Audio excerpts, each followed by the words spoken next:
students, welcome to you on behalf of Diamond Public School घरवरा। तो आज हम आप लोगों को पास्ट परफेक्ट के विषय में फोकस करेंगे। पास्ट परफेक्ट भूतकाल, पास्ट परफेक्ट टेंस। देखते हैं इसकी हिंदी पहचान क्या होता है पास्ट परफेक्ट का। पास्ट परफेक्ट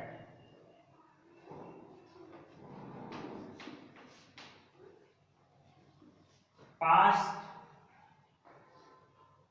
बीता हुआ समय, परफेक्ट माने होता है पूर्ण, टेंस मीन्स काल, पूर्ण भूतकाल, पूर्ण भूतकाल। पास्ट परफेक्ट टेंस मीन्स पूर्ण भूतकाल। अर्थात अब हम कंपेयर करते हैं पास्ट इंडेफिनिट और पास्ट परफेक्ट में। लगभग सेंटेंस के अंत में दोनों में आ था, ई थी, ये थे आ जाता है दोनों में, लेकिन दोनों में आ था, ई थी, ये थे आते हैं, लेकिन दोनों में अंतर क्या है। पास्ट इंडेफिनिट में जो कार्य होता है उस कार्य के होने का समय अनिश्चित होता है। पास्ट इंडेफिनिट यानी वो अभी कार्य भूतकाल में ही होता है, लेकिन उसका कोई टाइम निश्चित नहीं होता है कि वह कब होता था कब नहीं होता था। लेकिन पास्ट परफेक्ट में पास्ट टेंस में ही कोई कार्य पूर्ण हो चुका होता है। एक क्लियर होता है कि कार्य पास्ट टेंस में पूर्ण हो चुका होता है। तो हिंदी में इसकी पहचान है चुका था,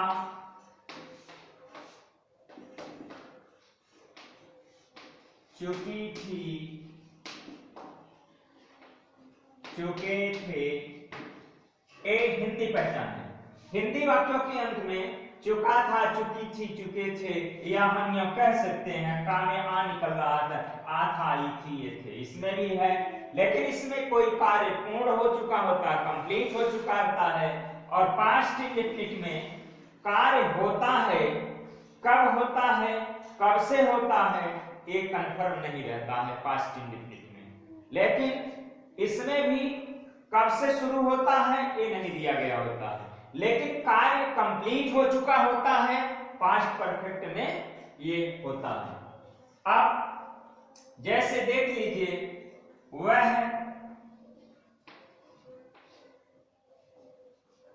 पत्र लिख चुका था, वह पत्र लिख चुका था, वह पत्र लिख चुका था। अब इसमें होगा he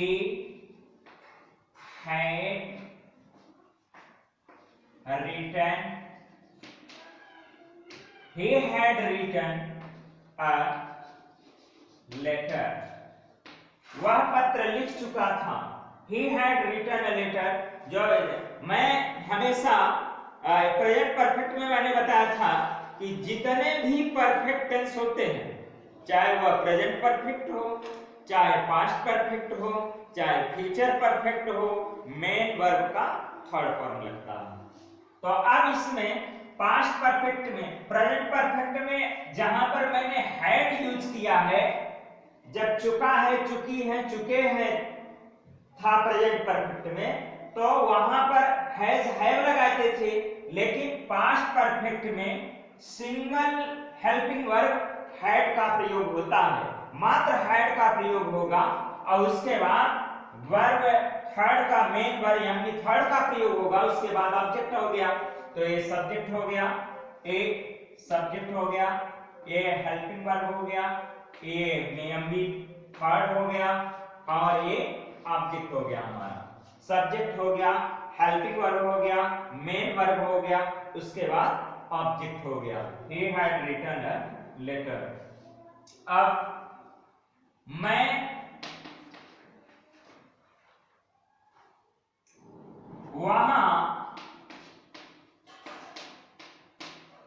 जा चुका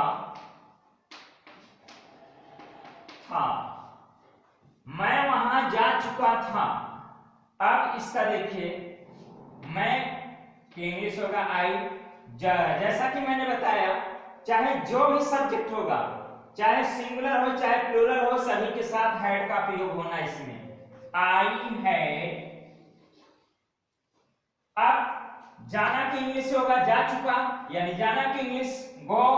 गो का past participle for third form को, वर्ब के थर्ड फॉर्म को पास्ट पार्टिसिपल भी कहते हैं। आई हैड गॉन। अब उसके बाद यहां पे एडवर्ब है वहां। आई हैड गॉन देयर, मैं वहां जा चुका था। I had gone there. A sentence इस तरह से है, सभी सब्जेक्ट के साथ हैड का प्रयोग होता है। तो इस तरह से इसका स्ट्रक्चर में लिख देता हूं।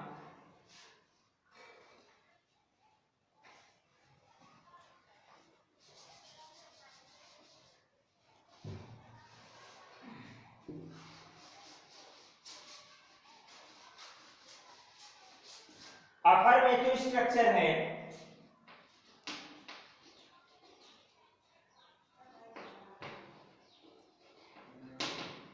अफर्मेटिव है, subject plus had plus MB third plus object. A affirmative का। नेगेटिव का रूल है इसका, नेगेटिव का है subject plus had plus not plus MB third plus object. ये है subject plus had plus not plus MB three main verb का third form, उसके बाद ऑब्जेक्ट। अब इंटरोगेटिव का है, इंटरोगेटिव का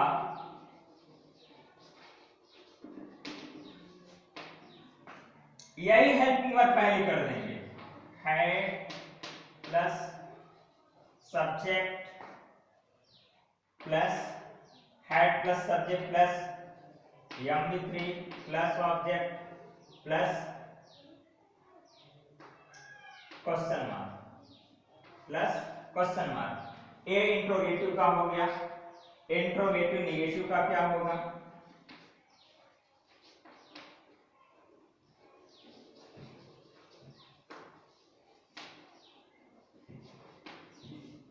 had plus subject plus not plus एमबी3 plus object plus question mark.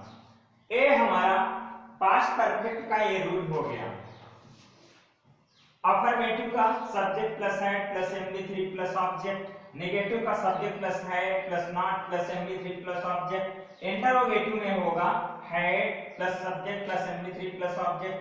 अब इंटरोगेटिव में अगर हम इसमें नॉट भी लगाते हैं तो हैड के बाद सब्जेक्ट लिखेंगे, सब्जेक्ट के बाद नॉट, नॉट के बाद एमबी3 लिखेंगे plus object plus question mark लिखेंगे। इस तरह से हमारा होता है। अब WH टाइप वर्ड वाले इंटरोगेटिव होते हैं, तो WH टाइप वाले में तो अब WH type word plus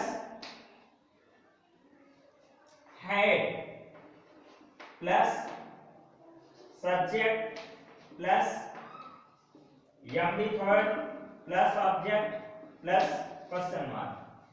WH type word लिखे जाएंगे, उसके बाद हेल्पिंग वर्ब लिखा जाएगा, उसके बाद सब्जेक्ट होगा, एमबी3 होगा, ऑब्जेक्ट होगा, क्वेश्चन मार्क होगा। ये तो हो गया सामान्य। पास्ट परफेक्ट में ये तो सामान्य सेंटेंस है। अब हम थोड़ा सा और फोकस करते हैं, जो कि बच्चों को थोड़ा सा कठिनाई होती है करने में। पास्ट टेंस में, पास्ट परफेक्ट में एक विशेष तरह से सेंटेंस बनाए जाते हैं, दो कार्य होते हैं। ऐसे सेंटेंस भी होते हैं जिसमें दो कार्य होते हैं। एक कार्य समाप्त होने के बाद तुरंत दूसरा कार्य स्टार्ट हो जाता है, तो उनके अनुवाद दो तरह से होते हैं। पहला कॉन्सेप्ट ये समझिए कि जो कार्य पहले होगा उसका अनुवाद हम पास्ट परफेक्ट में करते हैं, और जो कार्य उसके बाद शुरू होगा उसका अनुवाद हम पास्ट इंडेफिनिट में करते हैं। पास्ट परफेक्ट, जो कार्य पहले समाप्त होगा उसका अनुवाद हम पास्ट परफेक्ट में करेंगे, और जो कार्य बाद में समाप्त होगा उसका अनुवाद हम पास्ट इंडेफिनिट में करते हैं। जैसे पतंग उड़ने के बाद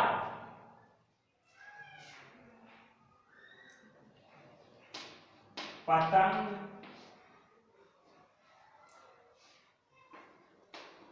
उड़ाने के बाद मैं बाजार गया। पतंग उड़ाने के बाद मैं बाजार गया। अब इसमें समझिए कि कौन सा कार्य पहले हो रहा है। पतंग उड़ाने के बाद मैं बाजार गया। अब देखिए, पतंग उड़ाने के बाद पतंग पहले उड़ाया, उसके बाद बाजार गया। पहले क्या किया? पहले पतंग उड़ाया, तब उसके बाद बाजार गया।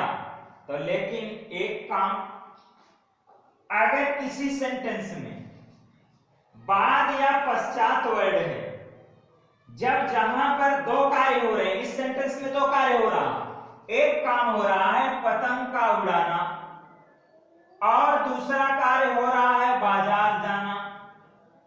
कौन कौन से कार्य हो रहे हैं? दो कार्य हो रहा है। कौन कौन से कार्य हो रहे हैं? दो, पतंग उड़ाना और बाजार जाना। अब देख लीजिए, अब पतंग उड़ाना पहले हो रहा है और बाजार में जाना बाद में हो रहा है, और इसमें बाद वर्ड लगा है, तो हम सबसे पहले स्टार्ट पास्ट इंडेफिनिट वाले से करते हैं। किससे करते हैं? पास्ट इंडेफिनिट वाले से स्टार्ट करेंगे, हम पास्ट परफेक्ट वाले से स्टार्ट नहीं करेंगे। बेशक यह कार्य पहले हो रहा है, पहले लिखा गया सेंटेंस में, पहले लिखा गया पतंग उड़ाना और बाद में लिखा गया है मैं बाजार गया, तो इस यहां से मैं शुरू करूंगा, यहां से नहीं करूंगा, क्योंकि बाद या पश्चात वाले सेंटेंस में पास्ट इंडेफिनिट वाला जो पोर्शन होता है उसी से स्टार्ट करते हैं। अब देखो, मैं बाजार गया, I went to the market, I went to the market. अब देखिए, बाद की इंग्लिश है या पश्चात की इंग्लिश होता आफ्टर, AFTER। अब देखिए, इसमें पतंग उड़ाने के बाद मैं बाजार गया, I went to the market after पतंग उड़ाना, आफ्टर द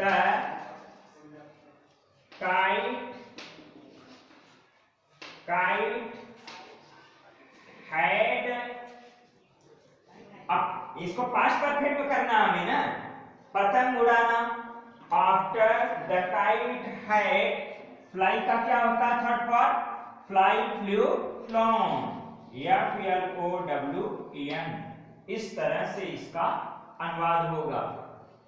अब बारिश होने से पहले, जैसे अगला, बारिश होने से पहले, बारिश होने से पहले स्कूल बंद हो चुका था। बारिश होने से पहले स्कूल बंद हो चुका था। अब बारिश होने से पहले स्कूल बंद हो चुका था, अब इसमें देखिए, बारिश होने से पहले स्कूल बंद हो चुका था। कौन सा कार्य पहले हो रहा है इसमें? बारिश होना या स्कूल का बंद होना? बारिश होने से पहले स्कूल बंद हो चुका था, तो स्कूल का बंद होना पहले है और बारिश का होना बाद में है, ये देखना होगा। अब इसमें बाद या पश्चात वर्ड नहीं है, इस सेंटेंस में वर्ड पहले लिखा गया है। तो जब किसी भी सेंटेंस में जब दो कार्य होंगे और उसमें पहले होगा तो हम पास्ट परफेक्ट से स्टार्ट करते हैं, और इसमें बाद था तो हम पास्ट इंडेफिनिट से स्टार्ट किए। ये दोनों में अंतर होता है। अब स्कूल बंद हो चुका था, बारिश होने से पहले स्कूल बंद हो चुका था।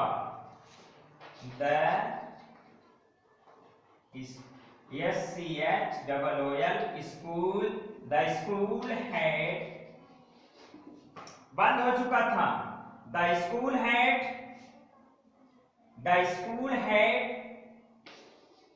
Been over, OVER,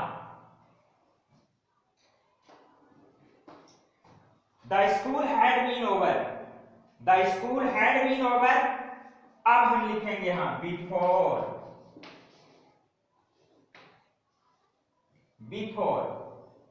the school had been over before, बारिश होना। अब इसका अनुवाद हम पास्ट इंडेफिनिट में करेंगे, बिफोर इट रेन्ड, RAINED, यह हमारा हो गया सेंटेंस। बिफोर इट रेन्ड, क्योंकि इसमें हेल्पिंग वर्ब नहीं लगता पास्ट इंडेफिनिट में, तो इट हो गया और उसके बाद रेन्ड हो गया। ये हमारा सेंटेंस कंप्लीट हो गया। The school had been over before it rained. इस तरह से केवल यही दो वर्ड देखिए जिसमें बाद वर्ड होगा, उसमें सेंटेंस की स्टार्टिंग हम पास्ट इंडेफिनिट से करते हैं, बाद या पश्चात, और जिसमें पहले होता है उसमें हम सेंटेंस की स्टार्टिंग पास्ट परफेक्ट से करते हैं। बस केवल इतना ध्यान दीजिए, तो ये कहीं से कोई दिक्कत नहीं है, कहीं से किसी प्रकार का प्रॉब्लम नहीं होगा, केवल यही देखना है। जिसमें बाद या पश्चात लगा रहेगा उसमें स्टार्ट हम पास्ट इंडेफिनिट से करेंगे, और जिसमें पहले रहेगा उसमें हम स्टार्ट पास्ट परफेक्ट से करेंगे।